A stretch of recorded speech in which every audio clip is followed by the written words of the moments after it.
Masih di Sapa Indonesia Malam bersama saya Friska Clarissa. Saudara, Cawapres nomor urut 3 Mahfud MD klaim punya program gastronomi yang lebih memberdayakan masyarakat dibanding program makan siang gratis yang diusung Prabowo Gibran. Sementara pasangan nomor urut 1 Anies Mohaimin akan memprioritaskan kesehatan ibu hamil untuk atasi stunting dan gizi buruk. Pasangan Capres-Cawapres nomor urut 3, Ganjar Mahfud, kembali menyinggung program makan siang gratis untuk anak sekolah yang diusung pasangan Prabowo Gibran. Cawapres Mahfud MD mempertanyakan prospek program makan siang gratis Prabowo Gibran. Mahfud menyebut pihaknya punya program yang lebih baik, yaitu program gastronomi yang diklaim lebih memberdayakan masyarakat.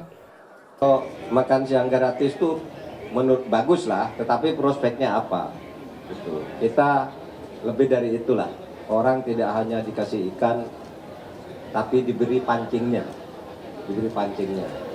Kalau soal makan, kita punya program namanya gastronomi, bukan hanya makan siang, tapi makanannya juga sehat.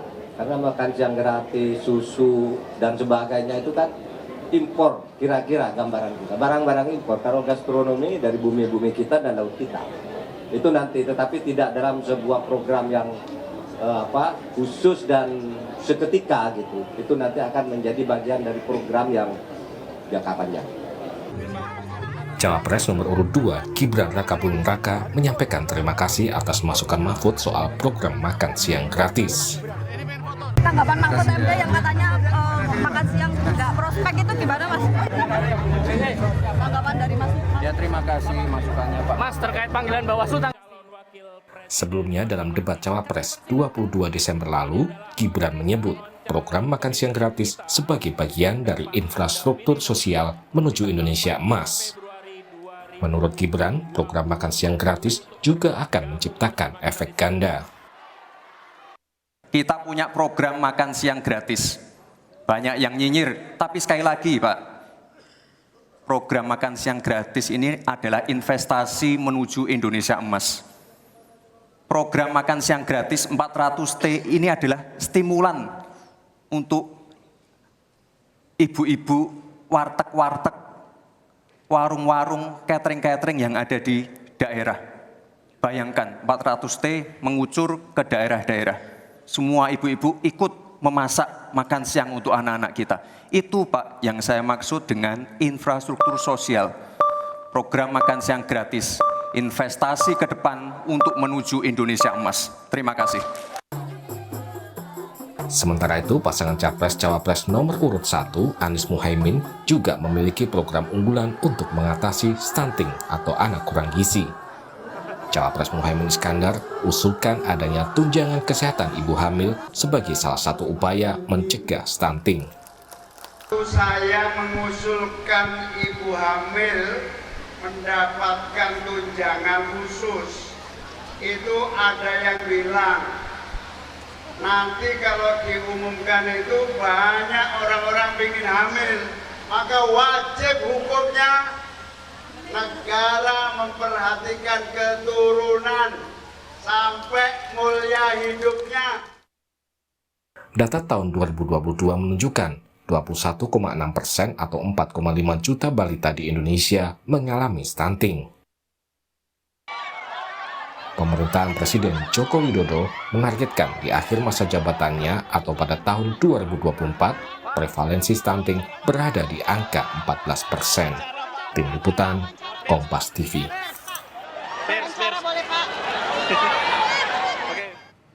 Lalu bagaimana upaya Capres-Cawapres 2024 mengatasi masalah stunting dan anak kurang gizi? Kita bahas bersama 3 perwakilan tim pemenangan Capres-Cawapres. Dari Timnas Anies Mohaimin ada Kurniasih Mufidayati, dari TKN Prabowo Gibran diwakili Viva Yoga Mauladi, dan dari TPN Ganjar Mahfud diwakili Mai Esti Wijayanti. Selamat sore Bapak Ibu, selamat tahun baru. Ya, Selamat selamat sore, sore, salam sehat. salam sehat semuanya. Amin, amin. Semoga sehat selalu. Saya kalau biasanya dari nomor urut 1, saya sekarang ke nomor urut 3 dulu karena ada pernyataan terbaru dari Prof. Mahfud yang mempertanyakan prospek makan siang gratis lalu menyebut program gastronomi. Ini kenapa dianggap lebih unggul dan apa sebenarnya program ini? Begini, Mbak Friska. Jadi kita mengkritisi terkait dengan makan siang gratis yang harus mengeluarkan anggaran 400 triliun dalam 1 tahun untuk 82, sekian juta anak-anak kita. Ada beberapa hal yang memang kemudian harus atau bisa menjadi pertanyaan kita. Di luar kita mengatakan bahwa ada soal gastronomi. Tetapi ada beberapa hal yang mungkin harus kita pahami bersama. Termasuk apa yang sudah dituangkan di dalam visi misi Mas Ganjar Pranowo dan Prof. Mahfud. Yang pertama, ketika kita bicara angka 82 sekian juta, itu kan berarti seluruh anak-anak kita yang berada di sekolah maupun juga mereka yang prasekolah dan juga yang berada di pondok-pondok pesantren. Saya harus mengatakan bahwa di dalam program-program yang sudah dicanangkan oleh Mas Ganjar dan Prof. Mahfud, termasuk di dalamnya adalah program penguatan dan pembenahan perbaikan program sosial yang sudah berjalan. Program sosial itu apa? Ada di dalamnya PKH. PKH itu komponennya apa? Komponen di situ ada lansia, ada ibu hamil, ada anak balita, ada anak sekolah, ada disabilitas. Nah, persoalannya adalah kemudian apakah anggaran 400 triliun yang harus kita siapkan itu tidak akan menggerus program-program sosial yang lain, termasuk subsidi, termasuk biaya pendidikan. Kita tetap di dalam frame untuk bagaimana anak-anak kita itu tidak mengalami stunting, gizi buruk, dan yang lainnya. Program-program yang sudah berjalan termasuk PKH itu kemudian ada rentetan rutin yang kemudian diikuti dengan pemantauan apakah anak-anaknya ini sudah memenuhi atau sudah mendapatkan, ibu-ibunya sudah mendapatkan ilmu untuk memberikan gizi kepada anak-anaknya dengan pola asuh yang baik, termasuk kemudian juga ketika kita bicara 82,6 juta itu seolah-olah itu kita melupakan ada prinsip gotong royong yang harus kita bangun. Kita negara berpancasila dan gotong royong. Bicara 82,6 itu kan berarti semua, mulai dari anak orang sangat kaya, triliuner, sampai kemudian di bawah. Nah, ada sisi lain yang harus kita perhatikan, Mbak. Sisinya apa? Orang-orang yang hidup di dusun atau masih kebanyakan ibu-ibu itu inginnya ada kebanggaan sendiri, ada rasa senang sendiri ketika kemudian bisa memasak untuk anak-anaknya, bisa memberikan bekal. Dan mereka lebih tahu yang disukai anaknya apa, kemudian juga bagaimana dengan gizi yang diberikan kepada mereka. Program PKH sudah ada di dalam, maka penguatan program-program yang sudah berjalan itu yang akan kita lakukan dengan perbaikan perbaikan, termasuk 1000 hari angka kehidupan yang memang harus diperhatikan sejak masih ada di dalam kandungan. Itu sudah ada di dalam program kita, begitu Mbak. Oke, baik. Saya ke Mas Siva, pasti sudah punya jawabannya soal ini dan bagaimana meyakinkan bahwa bagian dari infrastruktur sosial ini anggarannya tidak mengganggu program yang lainnya dan dianggap tepat sasaran, Mas Siva. Ya, ini tanggung jawab negara untuk menghilangkan stunting dan malnutrisi, untuk meningkatkan kualitas sumber daya manusia agar tidak kelaparan, IQ-nya menjadi tinggi, untuk meningkatkan pendidikan, kesejahteraan, dan mengurangi ketimpangan. Program makan siang gratis kepada murid santri dan minum susu gratis itu bukan program baru di dunia. Menurut PBB sekarang, menurut World Food Program, ada 85 negara yang menjalankan program makan siang gratis dan minum susu. Jadi persoalan anggaran tidak akan mengganggu bansos, BLT, PKH, dan yang lain-lainnya. Ini akan kita sinergikan dengan program-program sosial yang ada, dan kita akan mengembangkan, memprioritaskan pada aksentuasi anak makan siang gratis dan minum susu di sekolah. Dampaknya juga sangat luar biasa buat pengembangan ekonomi rakyat, UMKM, koperasi, dan bisa menambah terhadap lapangan pekerjaan. Jadi 400 triliun itu bukan pekerjaan yang sia-sia karena kita melakukan investasi pendidikan, investasi untuk membangun sumber daya manusia yang punya IQ tinggi, kuat, dan sehat, dan ini menjadi tanggung jawab negara untuk itu semuanya sesuai dengan cita-cita kemerdekaan. Program-program yang berkaitan dengan minum susu dan makan siang gratis ini sangat banyak sekali. Misalnya, ya, satu, ini bisa memiliki trickle down effect pada pengembangan swasembada daging. Kalau telur sama ayam kan sudah swasembada, malah ekspor. Tinggal hanya susu saja. Nanti akan kita create ya bagaimana caranya agar BUMN, PTPN, dan swasta ikut terlibat melakukan investasi untuk menambah jumlah populasi sapi perah agar apa?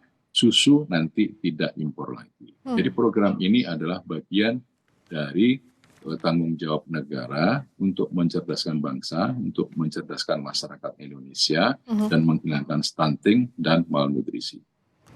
Nah kalau dari calon nomor urut 1, ini kan yang jadi salah satu unggulannya kata Caimin bahwa ada tunjangan kesehatan ibu hamil, salah satunya untuk mencegah stunting, itu yang jadi prioritas. Kenapa dan seperti apa ini? Ya, yang pertama kita ingin menyampaikan dulu nih Mbak, bahwa hari ini angka stunting tadi disampaikan masih di 21,6. Sementara di target kita itu di Komisi 9 ya, karena saya kebetulan di Komisi 9 tahun 2024 itu harusnya di angka 14%. Masih harus kerja keras, artinya PR ini masih menjadi PR besar untuk hari ini. Masih menjadi persoalan yang harus segera diselesaikan. Belajar dari evaluasi yang ada, maka kami, Amin, itu ingin menyelesaikan persoalan stunting ini secara komprehensif dari hulu ke hilir, tidak hanya parsial saja, tetapi dari hulu ke hilir yang semuanya menjadi satu proses sustainable supaya ke depan masyarakat di Indonesia ini bisa menjadi masyarakat yang sehat.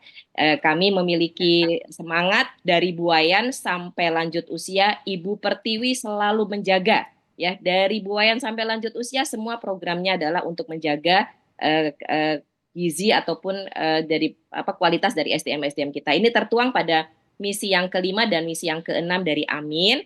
Kita sudah memiliki tadi salah satu yang disampaikan oleh Pak Cawapres kami, bahwa salah satunya adalah dengan memberikan tunjangan gitu ataupun keperhatian terhadap jaminan kesehatan untuk ibu-ibu hamil, karena memang justru dari hulu ke hilirnya ini kan bahkan sebelum dari hamil pun dari pasangan, calon pasangan, kemudian pasangan menikah, kemudian ibu hamil, ini semuanya harus mendapatkan perhatian. Karenanya kita memiliki target ingin menurunkan prevalensi stunting di tahun 2029 itu mudah-mudahan bisa mencapai di bawah 12% ya, ataupun 11%. Karenanya butuh stimulus yang lebih komprehensif dan itu butuh perlindungan dari jaminan untuk ibu-ibu hamil, karena berawal dari situ. Karena sejak dari hamil inilah kesehatan janin bayi ini harus diperhatikan supaya gizinya bisa lebih terjamin dan bisa lebih termonitor. Begitu juga dengan pola hidup dan lingkungan sehat, ini menjadi bagian dari hulu ke hilir yang menjadi perhatian dari Amin. Kita juga mengaktifkan gerakan masyarakat hidup sehat yang lebih baik lagi. Kita preventif, promotif harus dilakukan dari sekarang supaya ya pencegahan stunting itu bisa lebih optimal dan lebih maksimal. Jadi kita tidak hanya fokus pada kuratif, tetapi fokus kepada preventif, promotif, kuratif, sampai kemudian kita juga tadi ya secara komprehensif dari hulu ke hilirnya menjadi solusi yang saling berkesinambungan, tidak terputus-putus. Karenanya kesejahteraan jaminan kesehatan tadi menjadi sangat penting dan menjadi fondasi yang mengakar dari kesehatan ibu-ibu hamil supaya sampai melahirkan, sampai nanti pada 1000 hari pertama bayi pun itu bisa menjadi 1000 hari pertama yang sangat istimewa, itu menjadi perhatian dari pemerintah dan negara hadir untuk bisa menjaga kelahiran anak-anak Indonesia ke depan menjadi anak-anak yang sehat. Begitu juga di misi yang keenam itu juga sudah disampaikan ya, akan ada anggaran memadai untuk gizi seimbang keluarga Indonesia ya, bahwa kita memperhatikan supaya ada anggaran yang memadai, dan ini memang untuk gizi yang seimbang. Dan ini harus menggunakan model pentahelik ya Mbak ya, menggunakan model pentahelik ini artinya ada 5 stakeholder yang harus dilibatkan, artinya masyarakat dilibatkan, akademisi dilibatkan, semua stakeholder dilibatkan menjadi satu model pentahelik yang komprehensif nanti.